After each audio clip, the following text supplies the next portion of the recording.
1979, the year when British politics was transformed by the election of a new Prime Minister.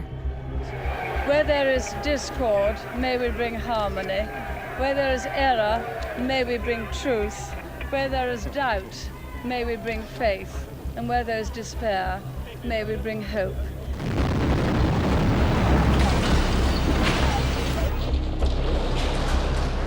The IRA that confronted Margaret Thatcher was fighting a long war to wear down Britain under a new generation of leaders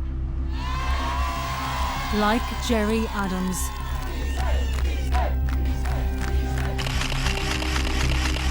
This is the story of how the IRA sustained its campaign through a constant search for arms and money, and found friends and allies all over the world. I had not heard of Libya or its leader. It was quite a sensation at the time. The IRA's Libyan link was a Catholic priest, identified by Mrs. Thatcher as a key arms smuggler. So when she linked you to Hyde Park, when she linked you to Brighton, she was right? Absolutely, 100%. But even as the IRA succeeded in gearing up for decades of war, its leadership opened up a new front for the Republican movement that would challenge its commitment to violence. There was Adams, McGuinness, did no intention of continuing the war. This is the story of how the IRA sought a political future in the shadow of the long war. This is the story of the gun and the ballot box.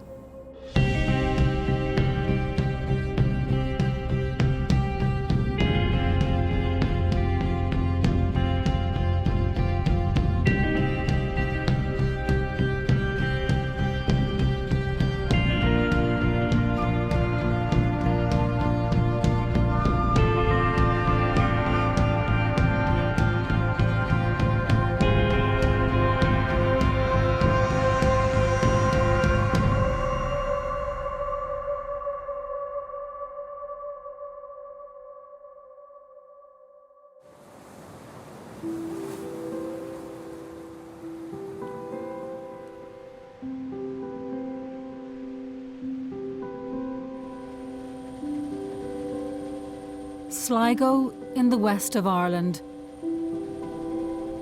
August 27th, 1979, a day like no other in the Northern Ireland conflict. Lord Mountbatten's family set off from the jetty. 16 minutes later, it happened. The Queen's cousin, Lord Louis Mountbatten, was killed by an IRA bomb alongside 3 others, including his 14-year-old grandson and another teenager.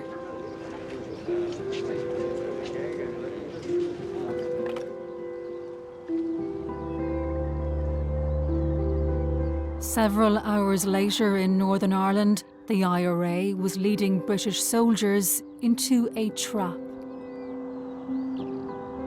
I was listening to everything, every radio transmission. And it became clear from a fairly early stage that there had been an explosion. And then you heard on the radio net the parachute regiment patrols being called and simply not answering. They weren't answering because they were dead. As other troops moved in, a second bomb exploded.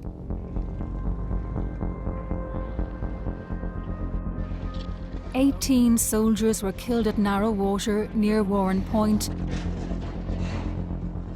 The Army's highest death toll in a single day throughout the Troubles. You couldn't ask for a bigger disaster of a day.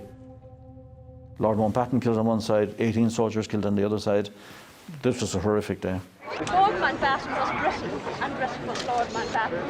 We do feel very much about it, as we do about our servicemen. Will you please stand still, and I will move. 2 days later, Mrs. Thatcher made her first visit as Prime Minister to Northern Ireland. A visit that gave her a close-up view of the tensions at the heart of the conflict. Mrs. Thatcher, the nuclear block. We want this block wiped out. We don't have boys and girls out of this block. We want the freedom back country. And your soldiers out. And your British colony.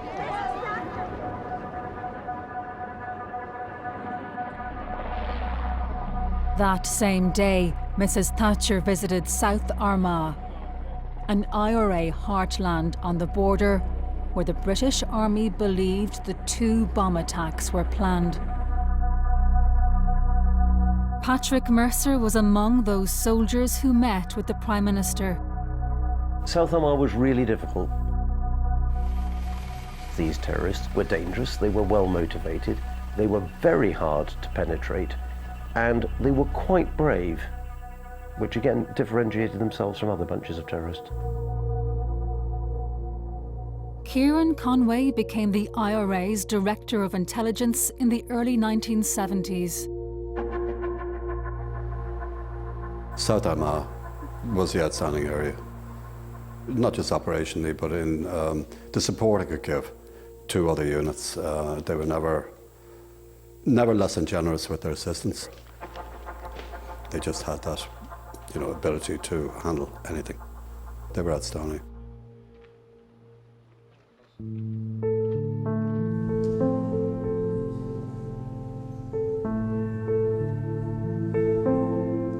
With the murder of Lord Mountbatten, the IRA had struck at the heart of the British establishment. It prompted an immediate crisis for the Prime Minister. I had no idea what pressure she was under about the death of a member of the royal family. Undoubtedly, that would have taken more of her time than the death of a number of soldiers.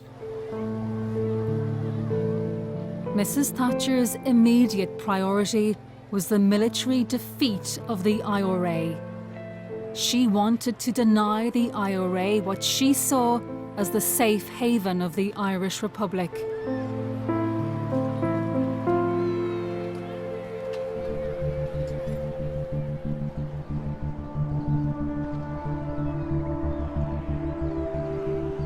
This is narrow water where the bombs were detonated. And just over there is the Irish Republic, where the attack, like many by the IRA, was launched.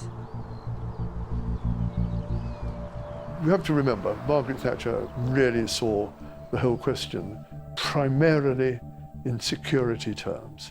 This, from the beginning, was her main concern, with security.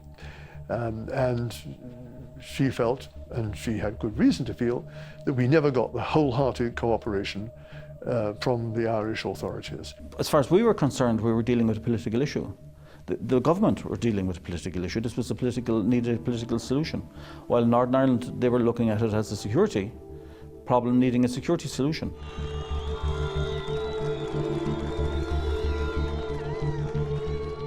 The IRA had announced its ambition and ability to the new Prime Minister in brutal terms.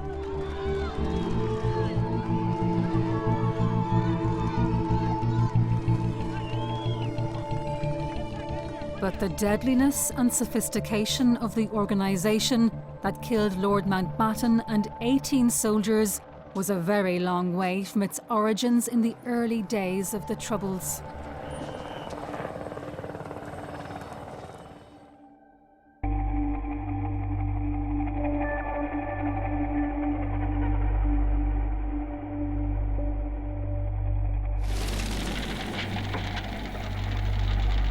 The burning of Catholic houses in Belfast in 1969, when residents were driven from their homes by loyalists.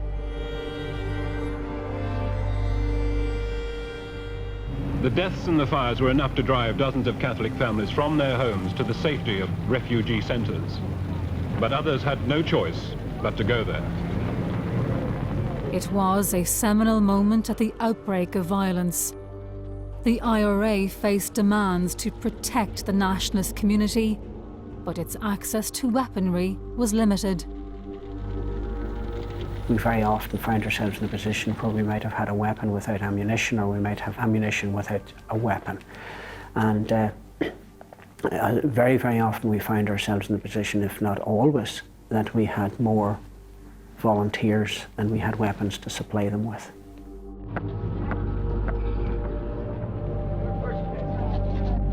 What few weapons the IRA could obtain were at constant risk of seizure by police and army. But coming of age was a new generation, determined never again to be without the means to defend their areas and take on the British Army.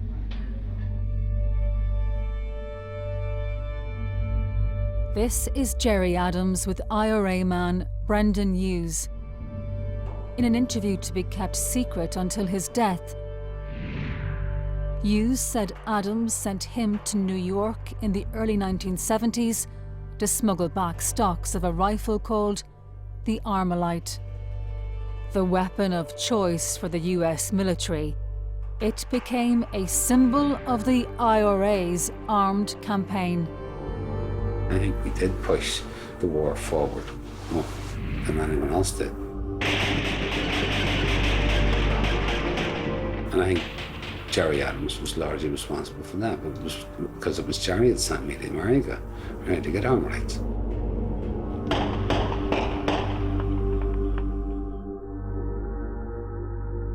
Adams declined to comment or take part in this series. He has long denied being in the IRA and says Hughes told lies about him.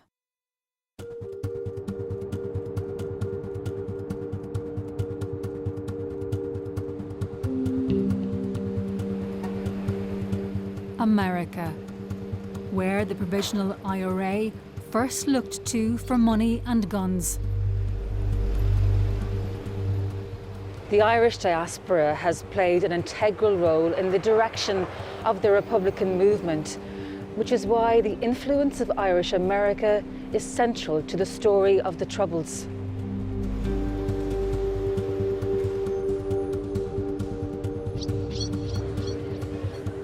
The images of the violence in Northern Ireland resonated across Irish America. Irish Northern Aid, or NORAID, was set up to raise money for families of IRA prisoners. Those even who put money in boxes on bars in the Bronx and in Boston and Chicago, you know, they weren't doing that to kill people. They were doing that out of a kind of a stupid, knee-jerk reaction, which was not intended to provide, you know, Armalites or to actually mow down innocent people.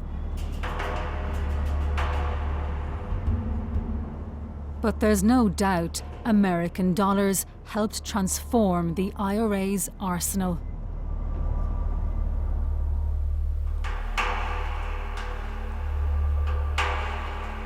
In 1972, the IRA hired an aircraft to deliver guns and even rockets as part of a secret mission.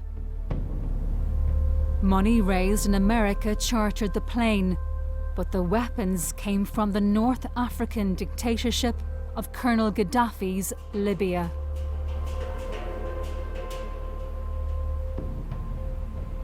This is a DC-3, the model of aircraft used by the IRA to fly a consignment of arms from Tripoli to Ireland in November 1972, and it was the first tangible indication of the scale of weaponry Gaddafi was willing to supply to the IRA.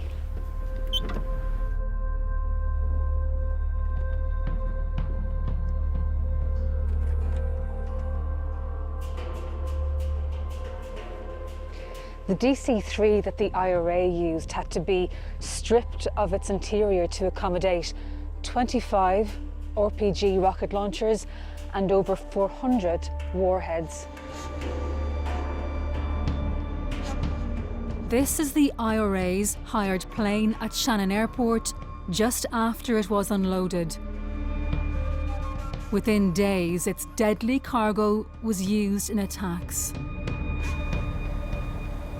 The shell ripped through the armour-plated window shields just as Constable Keyes reached the landing. He died instantly.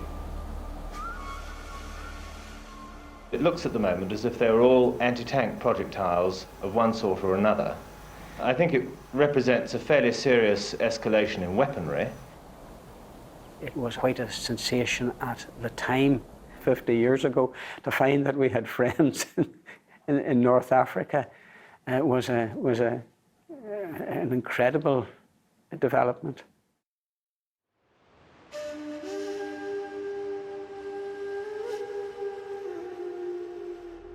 The Libyan regime maintained its links with the IRA through middlemen.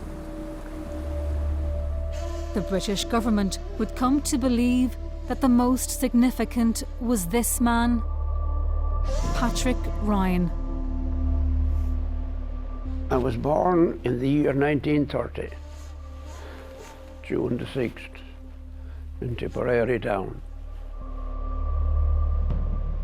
Once a missionary in East Africa, by the outbreak of the Troubles, Patrick Ryan was working as a parish priest.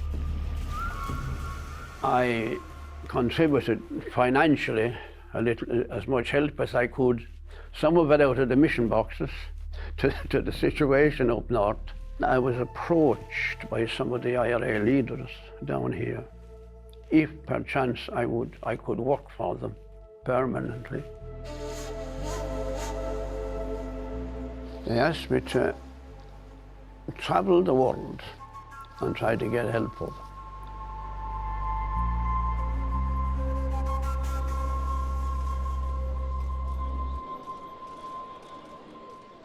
Libya's Colonel Gaddafi saw the IRA as comrades in arms fighting British imperialism. The link between his regime and the IRA was Patrick Ryan. He was a fine fellow, one of the best I ever met. We got on very well.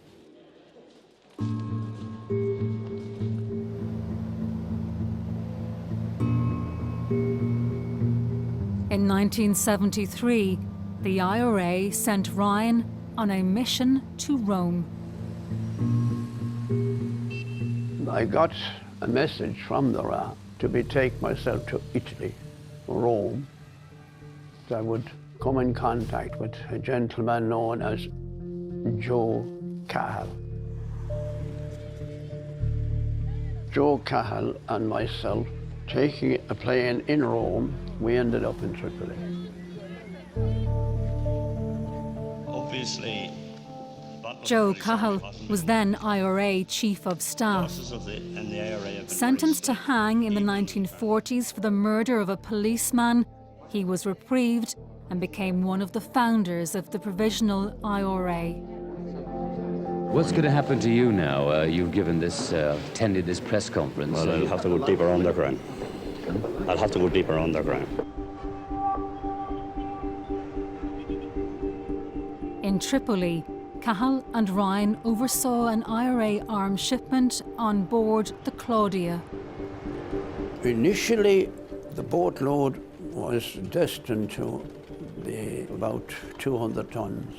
But shortly before I left Tripoli, I was informed, that for reasons that they didn't explain, kept to themselves, they agreed to put on 5 tons.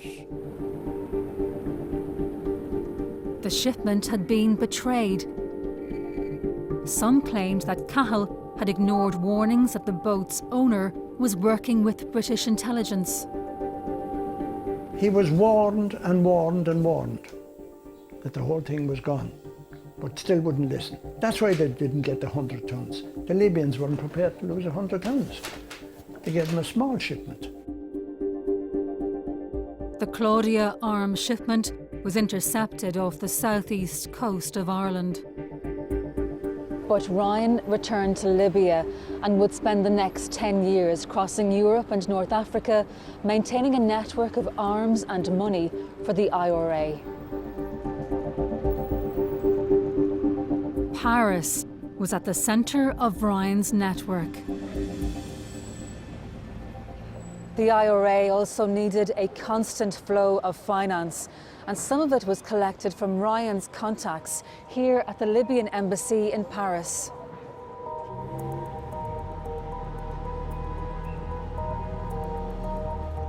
Ryan deposited the cash in a Swiss bank account for use by the IRA. I had this camper van that travelled all over Europe. Switzerland, Andorra, Monte Carlo, Luxembourg. If you arrived in at 50,000, nobody asked any questions. You were doing considerable business with the bank. You were exchanging rather unusual sums of money. Ryan's supply line was transforming the IRA's war, helped also by an IRA man working on a car ferry between Ireland and France.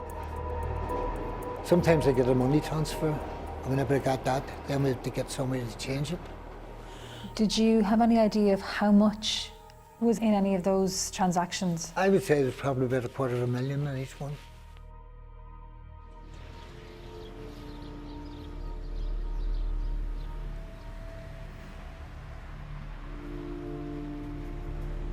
But Ryan's technical ingenuity was also delivering for the IRA. I spotted these things, these little timers. It rang a little bell to remind you, you better get back to your car that your money had run out.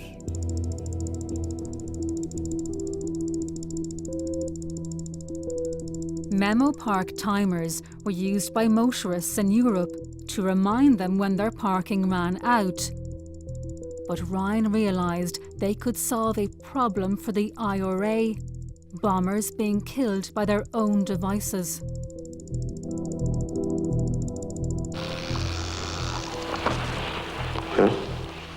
So your debt is the last thing to connect. Your timer preset. This was the most dangerous moment for IRA bomb makers. Many had been killed arming explosives. Connect one end to the battery terminal. Ryan's memo parks made the process more simple and effective. I turned out a device that was foolproof against any Iran man. Even if he tried, he couldn't kill himself planting a bomb. And that became extremely successful. Most of them never knew where it came from. They just took them and used them.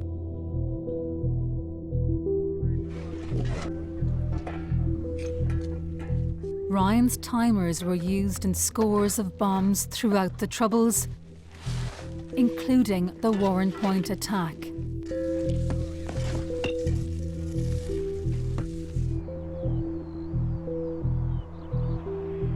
But as the IRA's ability to wage war increased, some of its leadership were also looking to develop its political strategy. Our organisation is very slow in involving itself in community affairs. And sometimes I think that perhaps we hope to free the people, whether they wish to be freed or not.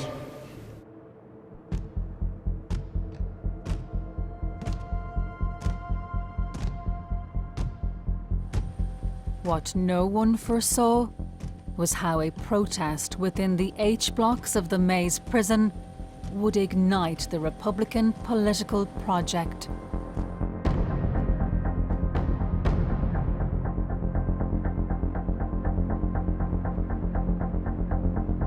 The government had stopped treating jailed Republicans as prisoners of war.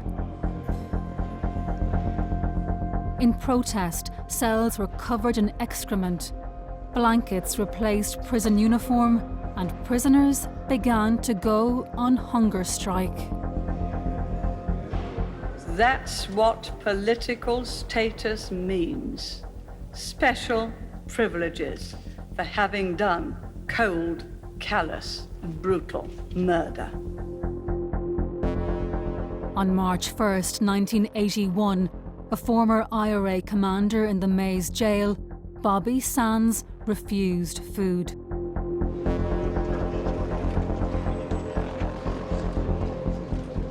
With the wave of public support for Sands and others on hunger strike came a political opportunity for the Republican leadership. Sands was put forward as an independent candidate in a by-election in Fermanagh, South Tyrone. I declare that Bobby Sands has been duly elected to serve as a member for the 3rd constituency. The IRA prisoner and hunger striker was elected to Westminster and died on day 66 of his strike. Three masked men stepped forward and obeyed orders in Irish to fire a 3-volley salute.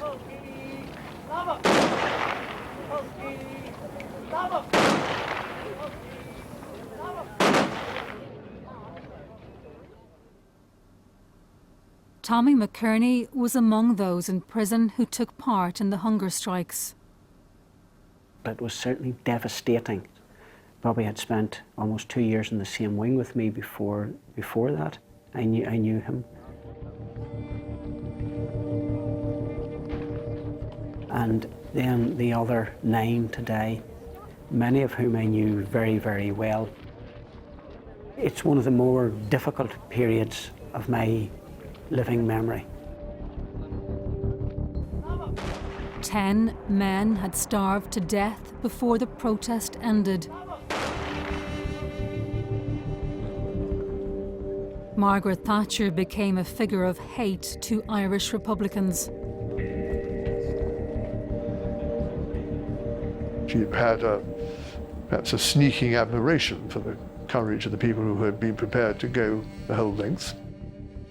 But her predominant feeling was she had been right, and so she would continue the very tough line she took.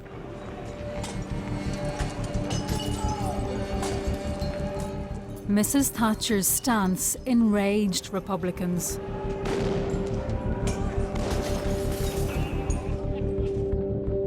But the Irish nationalist support it unleashed offered the movement a powerful new weapon: politics. When Bobby Sands was elected, those within the movement who for long had been worried or sceptical or hesitant about engaging on an electoral strategy or any type of electoral strategy, here was clear evidence that there was a potential for success. The hunger strikes had provided the Republican movement with an unprecedented level of popular support, a transformational moment in the conflict. Republicans would speak of seizing power with an Armalite in one hand and a ballot paper in the other.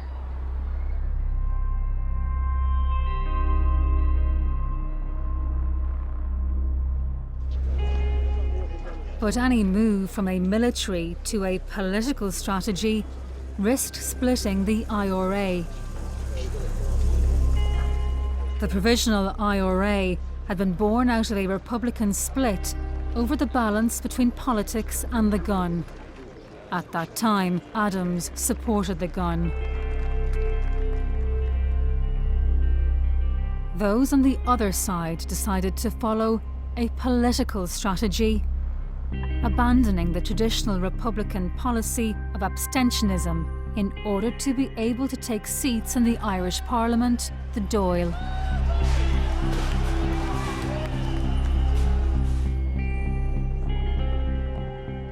The split led to a deadly feud. For the past 2 weeks, hardly a day has gone by without a funeral as a result of the Republican feud. The danger of the new emphasis on politics in the wake of the hunger strikes, even though the armed campaign continued, was that it had the potential to again divide the movement. I believed that eventually there had to be a conflict of interest between a political electoral strategy and an armed campaign. It's not possible to run a parliamentary campaign while attempting to overthrow the same state that you're hoping to manage. How are you? Are they canvassing for the election? Yes, I'm voting for you, don't worry. No problem.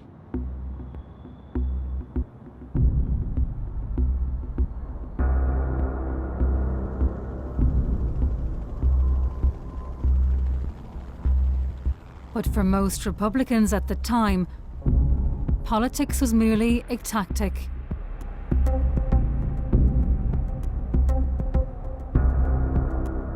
The armed struggle was supreme, and American Armalites as important as ever.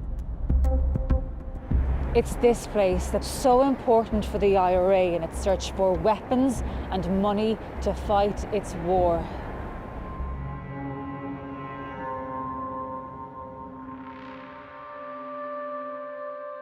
The IRA's #1 man in America was George Harrison. George Harrison was a man in his mid-60s. He had been born in Ireland, County Mayo, and he had immigrated to the United States in the late 1930s. He was unmarried, he lived with his sister, and he was really married to the cause of Irish freedom.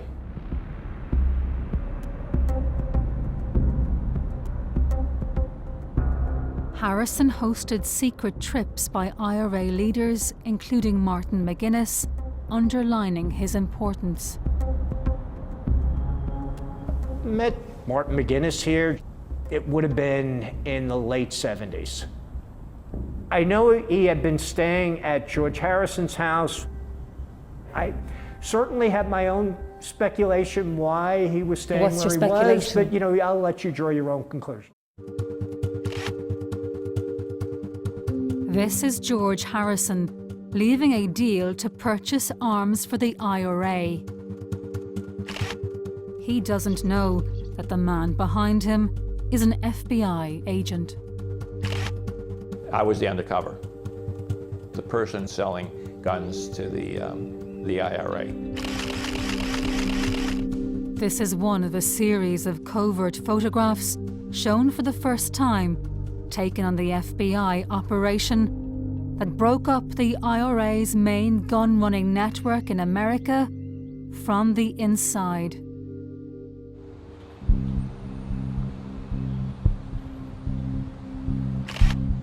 Brooklyn, New York City.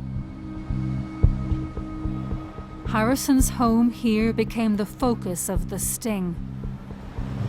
The FBI went undercover here in Brooklyn and wiretapped the heart of the IRA operation.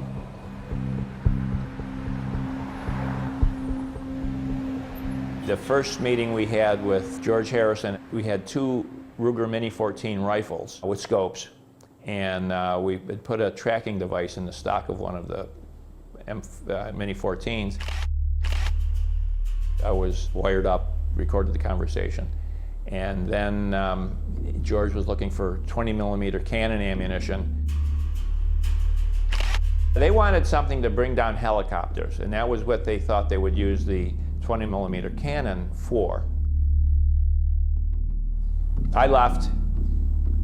We had 24-hour surveillance on that rifle with the beeper, the tracking device. But in a moment of panic, the FBI suspected the weapons were being moved and arrested Harrison. With Harrison in custody, FBI raids uncovered a huge IRA stockpile of weapons. We had a flamethrower, the 20mm cannon ammunition, plenty of rounds of ammunition. A number of IRA members were swept up in the operation. Among them a former chief of staff, Joe Cahill, at large once again following his arrest on board the Claudia. He used to wear wigs, and he'd take the wig off and then say, "Ha-ha, you didn't know it was me," to different people. So, and I know he stayed with George Harrison also. We had information that he was going to be at a NORAID fundraiser. I ran up and shouted, "Hey, Joe!" And he turned around, big grin on his face. He said, "FBI, you're under arrest."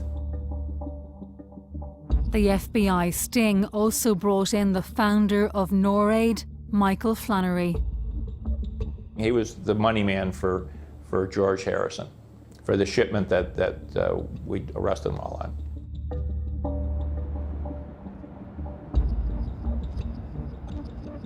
The trial showed how the strength of feeling unleashed by the hunger strikes had spread across the Atlantic to the American public. Harrison's lawyer's opening statement was, the United States government accuses my client of running guns to the Irish Republican Army for 9 months in this indictment. It's a bloody lie, and they know it. He's been doing it for 35 years, and we have the records to prove it, and slams them on the table. And that's when I think everyone knew this one was going to be different, because it wasn't an admission, it was beyond an admission. The defense painted the men as freedom fighters, resisting British oppression, even claiming their arms supplier was a CIA agent. As such, they were working on US government business. We thought it was preposterous that the judge would allow it. It turned it into a gun running case, into a political trial, put the government of England on trial. And they came in and announced not guilty, and not guilty, and not guilty, and not guilty, and not guilty. I don't have a better word for it. It went wild. The Irish court clerk from one of the judges stood up in the back with his fists in the air yelling, "IRA, IRA," all the way, until someone came and pulled him out, reminding him that he worked for the system. And of course, the aisles were blocked and everybody's fighting their way up and down. And in the middle of everything, George says, "I want my guns back." The first time Irishmen have been acquitted of gun running, and it's also the first time they've said, "Yeah, we did it," and we're proud of it.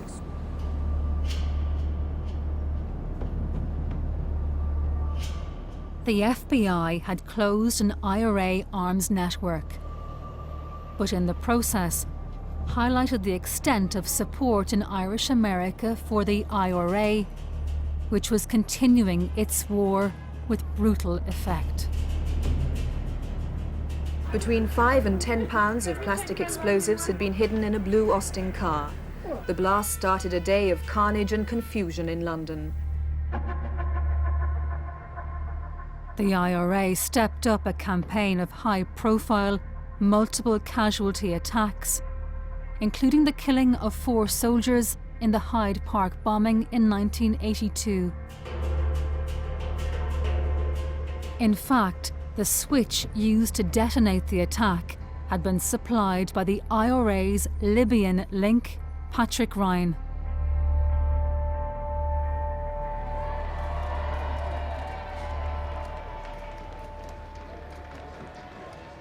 Mrs. Thatcher's government was re-elected in 1983. And in a stunning development, Gerry Adams was also elected as the MP for West Belfast. Though in keeping with the policy of abstentionism, he refused to take his seat. Do you not think that for the Republican movement, perhaps the way forward now should be the ballot box, should be constitutional politics? That's a question that has to be put to the British government. If they listen to the ballot box, then no one would be reaching out for an armament.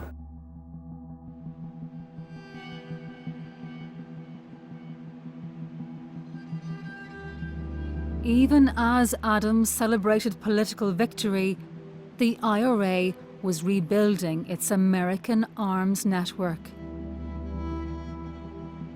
I grew up with Irish parents. All our friends were Irish. Everybody who was at the house was Irish. And I always heard Ireland referred to as home. People always talked about going home. New York-born John Crawley left the US Marines to join the IRA. He was ordered to set up a new IRA arms network in America. I wasn't given any advice on anything to get. Just get weapons.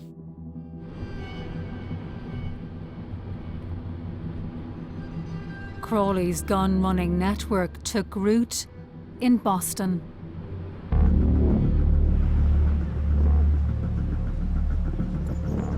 I was given a $5 note that was cut in an erratic way, and I was to meet somebody in Boston who had the other side, half of this note. The torn $5 bill led to Pat Nee, an IRA arms supplier and a leading member of the South Boston mob. Nee was an associate of the infamous Boston gangster James Whitey Bulger. The joke around here was when Whitey walked into a bar, all the beer went flat. You know, he had that type of effect on things. It was just, there was no joy in the man. That's what I'm trying to say.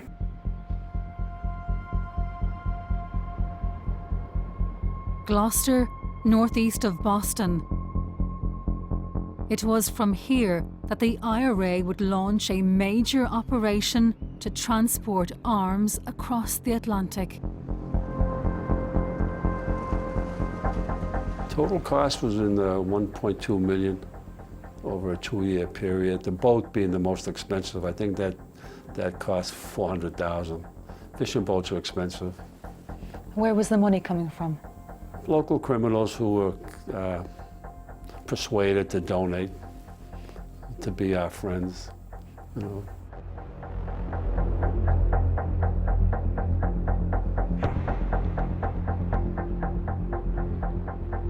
In autumn 1984, the weapons were delivered to this dock in Gloucester for shipment to Ireland. The cargo of guns and ammunition was loaded onto the boat in the hours of darkness. It took about an hour and the gang was under pressure to get the 7-ton arsenal in situ without raising any suspicions. Boston crime boss Whitey Bulger was parked up nearby and used a radio scanner to check police calls as the boat was loaded. We'd spend the night loading it, storing it below decks, and they left in the morning. We boarded the boat and we went through the harbour, and then I remember when we left the harbour and just hit the first swell of the Atlantic, which wasn't much, and it was quite for that boat, and I remember thinking, this will be interesting.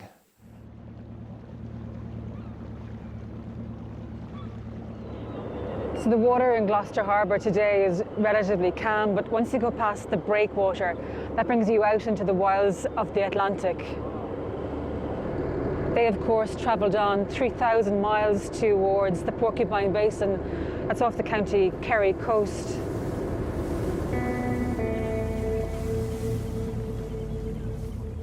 But the IRA was sailing into a trap.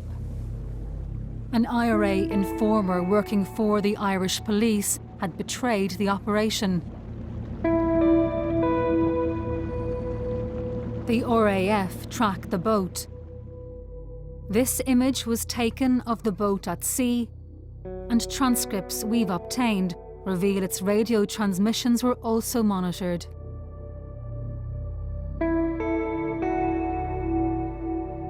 After the weapons were transferred to an Irish trawler, the shipment was intercepted by the Irish Navy.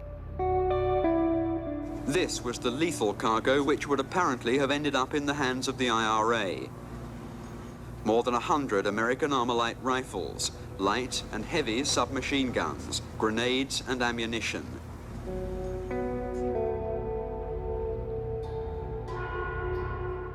The IRA had suffered a significant setback.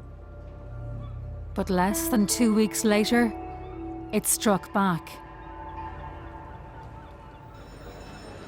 The explosion came just before 3 o'clock. Most of the residents were asleep. Some were still socializing in the bars as the hotel was ripped apart.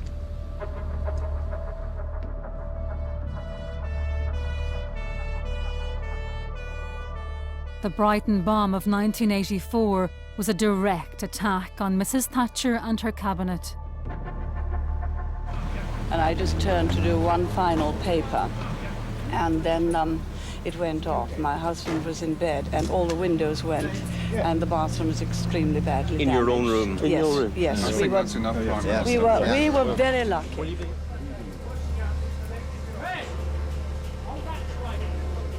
The bomb killed 5 and injured many more, including senior cabinet member Norman Tebbit and his wife, who was left paralysed. She was transformed that night. I could never forget that she was wheelchair bound and extremely severely disabled. I know it brings a tinge of joy to some people who still crave for the old ways of violence, but there we are.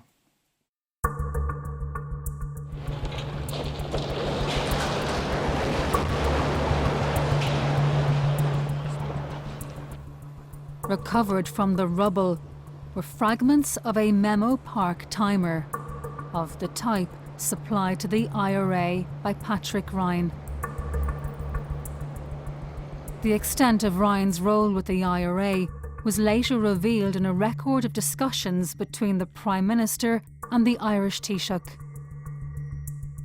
These papers reveal how Thatcher considered Patrick Ryan to be the main channel of contact between the IRA and Libya for over a decade. She describes him here as a very dangerous man with an expert knowledge of bombing.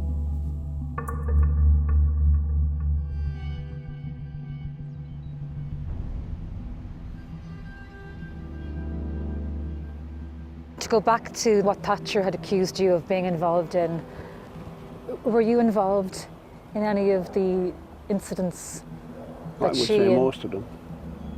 One way or another, yes, I had a hand in most of them. Yes, she was right. So when she linked you to Hyde Park, to Brighton, she was right? Absolutely, 100%. Oh, yes.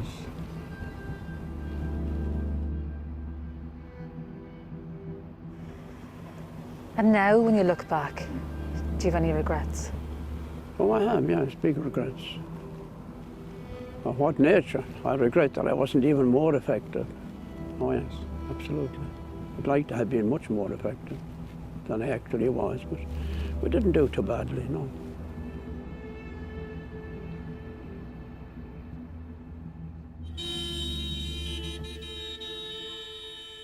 The IRA's violence did not stop Sinn Féin making gains in the 1985 council elections.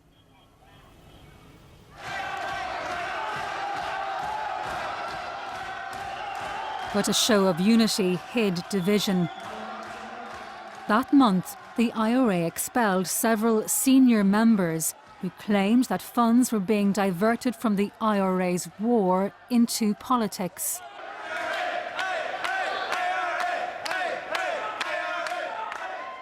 Any suggestion the IRA would be eclipsed by politics was banished by the leadership.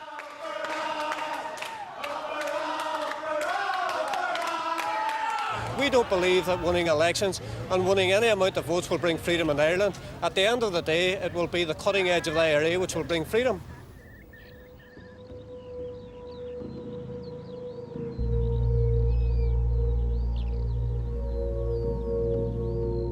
Nowhere was the so-called cutting edge of the IRA more evident than along the border. The IRA dominated South Armagh. What the British termed bandit country was in effect the IRA's killing fields.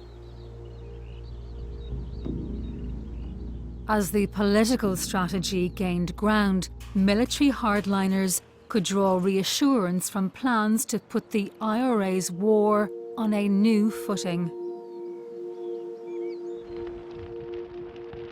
You would be told during meetings stuff is on the way. Okay, it's in the pipeline. We have contacts. The stuff will be here, good stuff. Surface-to-air missiles, rocket launchers, the Semtex explosive, proper military explosives,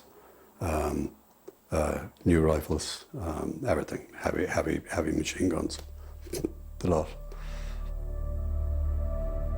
It was very tight. It was run from South Armagh.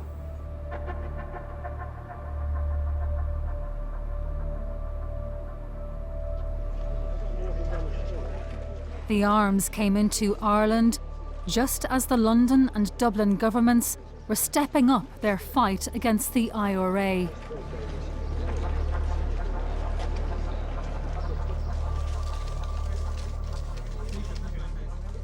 The Anglo-Irish Agreement of 1985 offered greater security cooperation and a role for the Irish government in Northern Ireland. We entered into this agreement to defeat the men of violence and to bring peace and stability. We enter into this agreement in good faith. The agreement's Irish dimension was aimed at countering IRA support. It was seen as a victory for John U.Y.M, the moderate nationalist leader who had long argued for a role for the Irish government in Northern Ireland. I remember the day that it was signed. I scripted the few words for the Taoiseach to say to the nationalist people in the Northern Ireland, inviting them to lift up their heads. Everything had changed, and it had. Nationalists can now raise their heads, knowing that their position is and is seen to be on an equal footing with that of members of the Unionist community.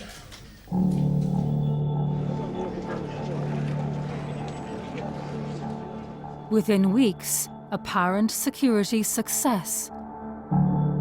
Irish authorities uncovered a huge stockpile of arms, but had only actually scratched the surface. By the end of 1986, some 120 tons of a Libyan-supplied arsenal was buried in bunkers across the Republic. The IRA had enough material to continue its armed campaign indefinitely.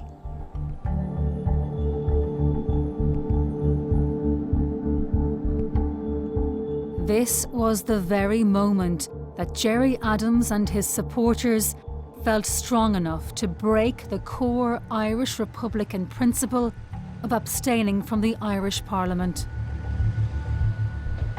After the partition of Ireland, Republicans boycotted the Parliament here in Dublin, claiming that the Dáil was illegitimate. But in October 1986, the IRA called a General Army Convention, the supreme authority of the IRA, which it described as historic.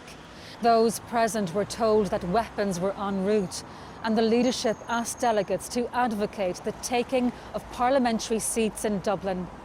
The IRA approved the monumental shift. I was there. It was a cinema, a smallish country cinema, and there was plenty of room for, I think there's maybe 70 people there.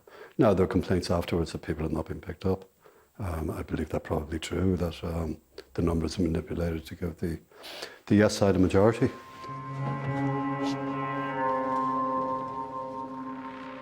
By the time of Sinn Féin's annual convention weeks later, it was clear the movement would support the political direction of Adams and others. We have been down the road of feuding before. We are not going down that road again.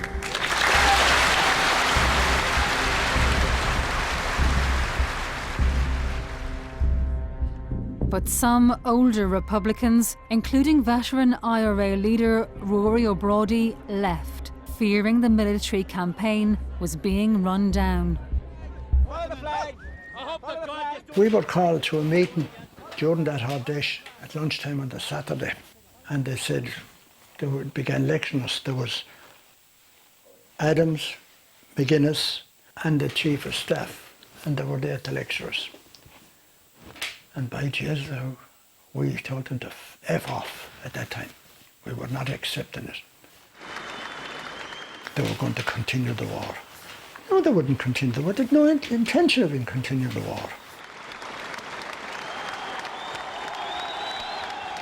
I think there was a major contradiction between looking for parliamentary seats and fighting a war.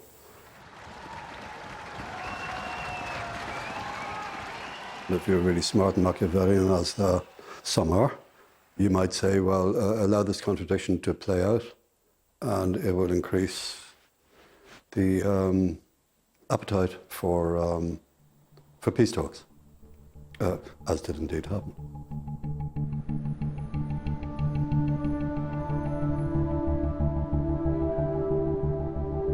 In fact, months before, Gerry Adams had already started to secretly explore a political resolution to the IRA's campaign. I have the highest respect for your ideas and everything else, because you're a man of peace. In May 1986, Adams approached the nationalist leader John U.Y.M through priests in this Belfast monastery. We've obtained a remarkable letter from the priests to John U.Y.M saying Adams was offering direct dialogue, which they believed would lead to a political alternative to the armed struggle. In effect, what Adams' internal opponents had feared, the ballot box taking over entirely from the Armalite.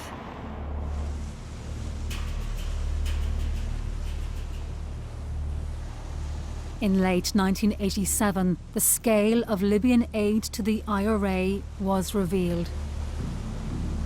The French authorities found 20 SAM missiles in the cargo, several thousand Kalashnikov rifles and 10 tons of shells, among other things. Also on board, Semtex, a powerful plastic explosive. And the authorities soon learned that 4 other Libyan arms shipments had made it through. This was a major intelligence failure. These were 4 large shipments of weapons that came into our republic, to one of our ports, transported within our country, hidden within our country, and then transported to Northern Ireland.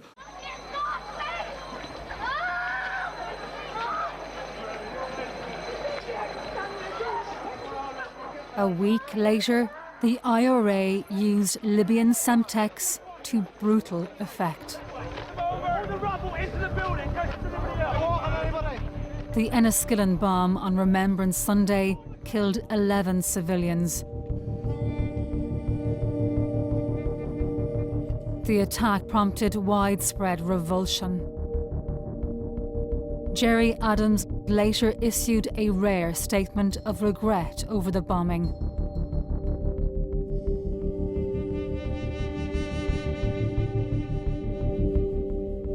The Republican leadership was acutely aware of how IRA atrocities, and in particular the killing of civilians, could affect its own political ambitions.